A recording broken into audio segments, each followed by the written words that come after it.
Bonsoir à tous, bienvenue dans votre rendez-vous habituel proposé par l'Est Éclair, débrief des matchs de l'Estac. Je suis avec mon acolyte Alan. Bonsoir Alan. Bonsoir Mathéo, bonsoir à toutes et à tous. Match de l'Estac qu'on va débriefer ensemble contre Bastia. Victoire de l'Estac avec notamment un but exceptionnel de Rafiki Saïd. Et c'est pour ça qu'on s'est mis à cet emplacement précis. Devant, vous le voyez derrière nous, la surface de réparation à l'endroit même où Rafiki Saïd a donc inscrit ce but. Peut-être tu peux raconter l'action. Oui, à moins que tu veux peut-être le refaire, le mimer pour vraiment qu'on se rende compte de cette action. Mais j'ai peur de me blesser. Non, effectivement un centre de Boura, Rafiki Saïd qui a admis en zone mixte avoir raté son contrôle. Ouais.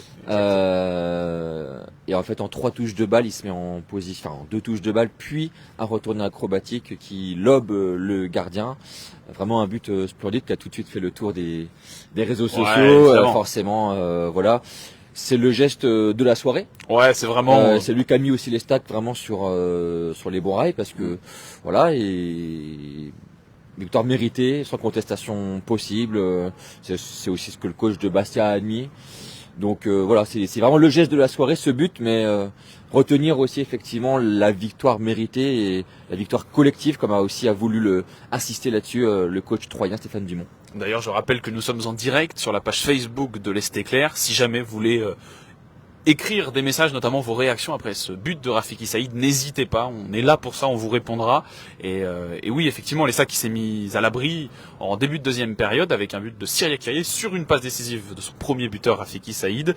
On pouvait croire que le manque d'efficacité allait revenir. Après, ils ont eu quelques occasions quand même en première mi-temps de plier le match plus rapidement. C'est ça, ouais. En fait, le match aurait dû être plié à la pause parce qu'il y a vraiment, au-delà du but de Saïd, 2 énormes occasions de Ba et de Hiarier. Effectivement, on pouvait se dire mince, l'Estac va se mordre les doigts de ces occasions manquées. Et puis ils ont vite mis le deuxième en seconde période à la 53e. Donc l'Estac quand même vite mis hors d'état de se faire rejoindre par Bastia. Et Bastia pas très inquiet. Non, mais en fait ça c'est victoire tout en maîtrise en fait. Moi c'est ce qui m'a plu dans cette prestation, c'est la maîtrise globale. Notamment, j'ai trouvé des circuits de passe très bien huilés, comme j'ai pas souvenir d'en avoir vu autant, en tout cas sur un match de l'Estac cette saison, autant d'action vers l'avant, bien senti, bien amené, qui débouche sur de réelles occasions franches, du jeu en une touche, un milieu de terrain qui, je pense, a été la clé du match, avec un choix, je sais pas si on peut en parler maintenant, mais vas-y. Le choix de Stéphane Dumont de revenir en fait à un milieu à 3 avec une sentinelle, et en plus une sentinelle plutôt joueuse, Flipono. À la place de Kanté sur le banc. Voilà, Kanté qui était sur le banc, avec Mchangama et Diop devant lui. Et l'entraîneur Bastia a admis qu'il avait été surpris de ce système, et il a pris même pour lui la défaite en disant que voilà, son équipe n'avait pas réussi à s'adapter à ça et que ça a été effectivement l'une des clés, si ce n'est la clé de cette rencontre. Parce qu'on rappelle les derniers matchs, l'Estac jouait en 4-2-3-1 avec un numéro 10 même qui tournait autour de l'attaquant. Un 4-4-2 presque en fait, parce que des fois c'était même 2 attaquants qui jouaient ensemble, des fois c'était même Hiarier de Préville qui jouaient ensemble.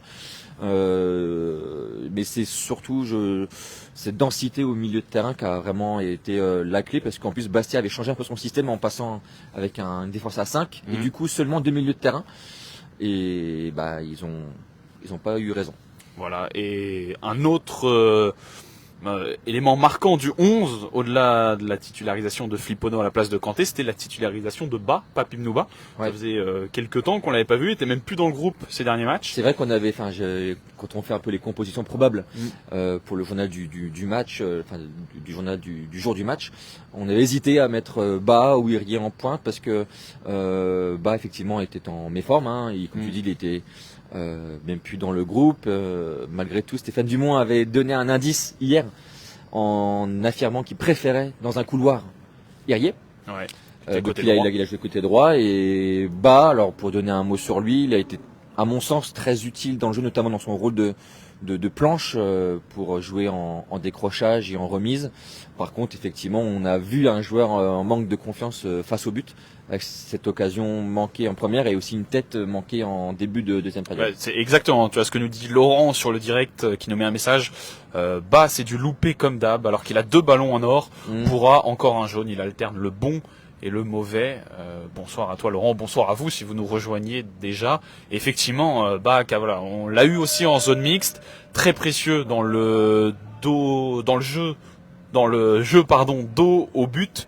Et effectivement, il était moins en confiance. Il a même reconnu en zone mixte qu'il fallait qu'il se mette en confiance, alors que ça crie autour de nous dans le stade. Les gens ne sont pas partis. Genre son euro, en fait, il est là parce que, enfin, c'est aussi ce qu'il faut retenir, c'est le plaisir, le plaisir donné par cette équipe troyenne ce soir. Et on a senti le public troyen heureux. Et voilà, on voit les gens autour de nous qui crient. Allez les stacks, voilà, donc non, vraiment soirée vraiment agréable. Plus de 5000 personnes. Voilà, soirée agréable. Ouais, je pense que les gens, les Troyens, que ce soit sur le terrain ou en tribune, ont pris du plaisir ce soir. Mais c'est quand même, alors, il y a eu 2 défaites là récemment contre les 2 gros championnats, mais il faut se rappeler quand même que notamment au Stade de l'Aube, il y a quand même eu des matchs aboutis et agréables de l'Estac, match contre Caen assez récemment. Il y a eu le match contre Martigues, il y a eu les matchs de Coupe de France. Les 2 tours gagnés, mais même ce tour contre Brest perdu, il était quand même plutôt agréable. En tout cas, il y avait du plaisir, du suspense. Je trouve quand même qu'on passe plutôt des bonnes soirées quand on va en Stade de l'Aube récemment. Donc voilà, c'est quand même à noter. Ouais, c'est vrai, et t'en parlais justement, ça fait une transition toute trouée, mais il y a eu des gros scores, ce qui permet aujourd'hui d'avoir une différence de but de 0 pour les Stacks, et donc qui passe devant 2 adversaires pour le maintien, 2 concurrents pour le maintien, parce qu'ils ont le même nombre de points, mais du coup une différence de but supérieure. Les Stacks qui gagnent 3 places ce soir en attendant les autres matchs du week-end. Les Stacks donc qui est 11e et à 3 points du 10e qui est Pau et qui est le prochain adversaire la semaine prochaine. Voilà, exactement. Peut-être passer sur les tops et les flops, selon nous, on l'a dit. Flippono, Flippono, moi, c'est ça qu'on a bien aimé. Il a une bonne note de main. On a bien aimé son registre et sa qualité dans le jeu. En fait, il fait rien d'extraordinaire, en fait. Mais tout ce qu'il fait, il le fait bien. C'est simple, c'est propre, c'est vers l'avant, c'est juste. Et voilà, s'il fait pas de grandes envolées, voilà. Mais franchement, moi, il me plaît bien. Il m'avait déjà beaucoup plu à Martigues pour sa première. Là, il m'a aussi beaucoup plu dans ce rôle de sentinelle. Vraiment, j'ai trouvé une plaque tournante vraiment efficace. Et puis forcément, Saïd aura une très bonne note demain. Et alors Stéphane Dumont, je sais pas trop pourquoi il a dit ça en conférence de presse. Il a trouvé qu'on ramenait trop souvent les choses à l'individu. Alors bon, c'est forcément un petit peu le jeu aussi des analyses, mais il a vraiment voulu insister en fait sur le côté collectif. Pour ça que on parle des tops, mais voilà, c'est vrai que c'est une victoire. Ce soir vraiment collective avec encore un clean sheet, encore un. Alors on les banalise presque parce qu'il y en a beaucoup, mais c'est quand même pas rien encore de faire un clean sheet. Donc c'est vraiment la même défense. En plus la défense type, là c'est autant devant. Du coup il y a eu des changements. On en parlait, mais Ba a été titularisé notamment. On l'a pas rappelé parce que Depréville, Ripard et El Idrissi sont tous les 3 blessés. Mais derrière ça bouge pas. C'est la même défense. Et puis alors pareil, on banalise aussi, je trouve les performances de Diaz et Monfray. Vraiment qui a un axe vraiment rassurant et solide. Et puis voilà. Mais moi, pour vraiment le point qui m'a le plus marqué, c'est vraiment le jeu quoi. C'était léché. C'était séduisant. Moi, je trouve que ça rappelait même des très belles heures aussi de l'Estac qui était réputé il y a encore pas si longtemps finalement pour son jeu léché, l'époque Furlan, l'époque Nivet. Et d'ailleurs qui était présent aujourd'hui au stade, Benjamin Nivet. Et il a dû apprécier, je pense, le jeu parce que voilà, c'était vraiment. Puis il y avait des occasions, du plaisir. On en parlait de Flippono et Saïd, ils ont été ovationnés par le stade de l'Aube lors de leur sortie. On a plusieurs messages. Laurent qui nous dit cette victoire fait du bien à tous les niveaux, moralement, au niveau classement, mais il faut continuer sur cette lancée. On a eu 3 joueurs en zone mixte, donc on l'a dit, Rafiki Saïd, Papi Mouba et Junior Diaz, qui ont tous les 3 dit maintenant. Alors c'est une phrase un peu qu'on entend souvent dans le foot, mais le plus important c'est le prochain match, c'est les 3 points contre Pau. Voilà, et je pense qu'ils partagent le message donc de Laurent qui nous regarde ce soir. Faut continuer sur cette lancée, cette victoire c'est bien, mais faut se donner de l'air. En plus tu le disais, concurrent direct Pau qui est juste devant les Stacks. Stack a eu plusieurs fois la chance de passer dans le top 10, qu'à chaque fois qu'a buté un peu sur cette marche-là. Il y aura une nouvelle chance la semaine prochaine. Juste pour rebondir sur le message où disait notre spectateur que ça va faire du bien au moral.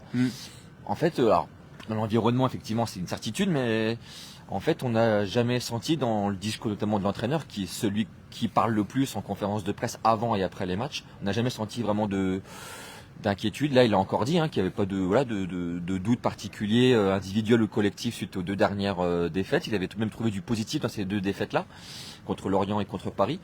Voilà, on n'a pas senti forcément, il n'y a même pas eu une grosse pression négative autour, malgré les résultats qui étaient moins bons ces 2 dernières semaines.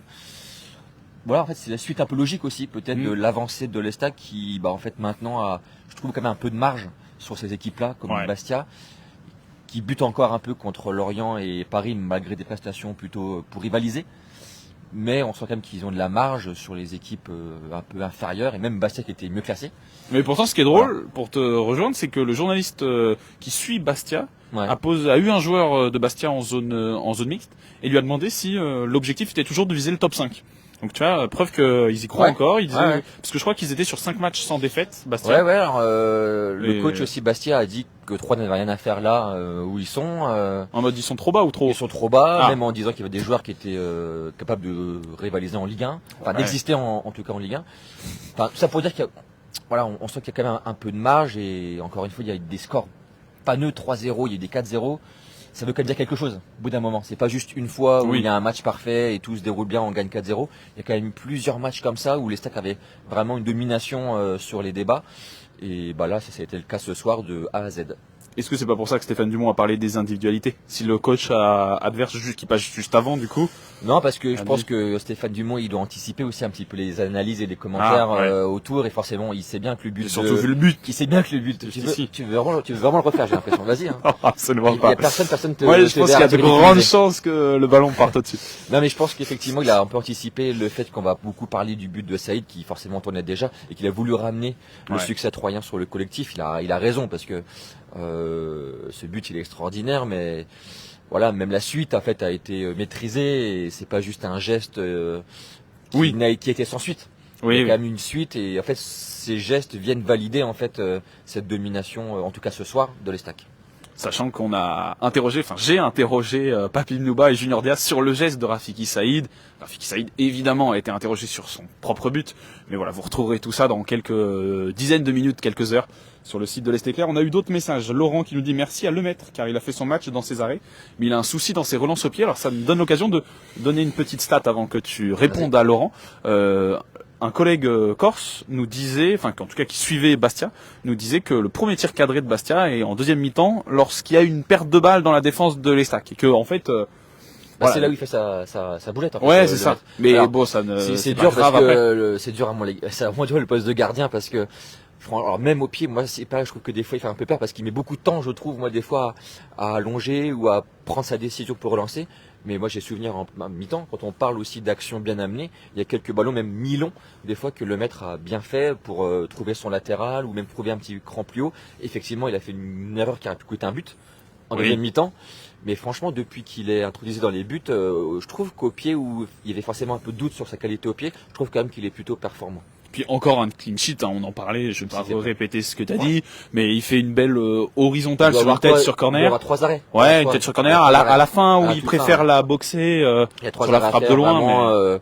Vraiment des vrais arrêts, 3 arrêts. Donc, exactement. Est-ce qu'on a eu d'autres messages? Laurent qui nous redit, c'est le but de l'année en Ligue 2. Ça, je pense, alors j'ai pas vu tous les buts cette année en Ligue 2, mais. On parlait tout à l'heure en conférence de presse, on n'a pas trop souvenir d'un but aussi spectaculaire au stade de l'Aube. Si vous avez des souvenirs ou des idées à nous soumettre, n'hésitez pas, mais c'est vrai que ce but-là, il était spectaculaire, et puis. En plus, sur un retourné acrobatique vraiment très bien réalisé. C'est ce qu'il veut faire, en plus, Vraiment, c'est ce qu'il veut faire, il se l'amène bien.